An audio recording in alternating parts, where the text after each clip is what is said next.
Chicken കറിക്ക് രുചി കൂട്ടുന്ന മറ്റൊരു മസാല നമുക്ക് തയ്യാറാക്കിയെടുക്കാം. ഗരം മസാലയുടെ സാധനങ്ങളെല്ലാം ചേർക്കുക.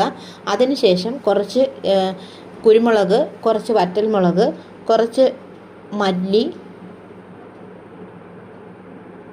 കുറച്ച് ഉലുവ ഇത്രയും ചേർത്ത് നന്നായിട്ട് വറുത്ത് പൊടിച്ചെടുക്കുക. ഇതെന്താ പറയുന്നത്, നമ്മൾ സാധാരണ നമ്മൾ ചിക്കൻ കറി വെക്കുന്നത് മുളക് പൊടി, മല്ലിപ്പൊടി പൊടികളെല്ലാം ചേർത്തിട്ടാണ് നമ്മൾ സാധാരണ ചിക്കൻ കറി വെക്കുന്നത്. ഇതെന്ന് പറഞ്ഞു കഴിഞ്ഞാൽ അതെല്ലാം ചെയ്ത് ചിക്കൻ കറി വെച്ചതിന് ശേഷം അപ്പം നമ്മൾ കുറേ പ്രാവശ്യം തുറന്നും അടച്ചും ഇളക്കുമ്പോഴത്തേക്ക് അതിൻ്റെ മണം കുറേ പോകാറുണ്ട്. അപ്പം ഇതിനെ നമ്മൾ നന്നായിട്ട് വറുത്ത് പൊടിച്ച് ഒരു കുപ്പിയിലാക്കി, അതായത് ചില്ല് കുപ്പിയിൽ തന്നെ ആക്കി ഫ്രിഡ്ജിൽ സൂക്ഷിച്ചാലും കുഴപ്പമില്ല, വെളിയിൽ സൂക്ഷിച്ചാലും കുഴപ്പമില്ല.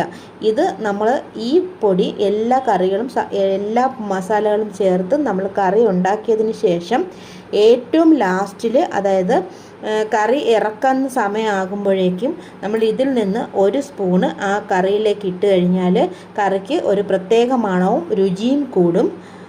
ഒരു സ്പൂണോ അല്ലെങ്കിൽ 1.5 സ്പൂൺ ഏറ്റവും ലാസ്റ്റ് കറി നിർത്താൻ പോകുന്ന സമയത്താണ് നമ്മളിതിട്ട് ഒന്ന് ഇളക്കിയിട്ട് കറി അടയ്ക്കുന്നത്. ഇവിടെ മറ്റൊരു ടിപ്പും കൂടിയുണ്ട്.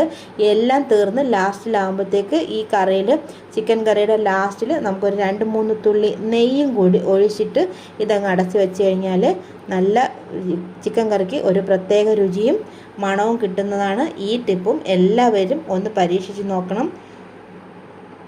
വളരെ ഉപകാരപ്രദമായ ഒരു ടിപ്പ് തന്നെയാണ് ഇതും.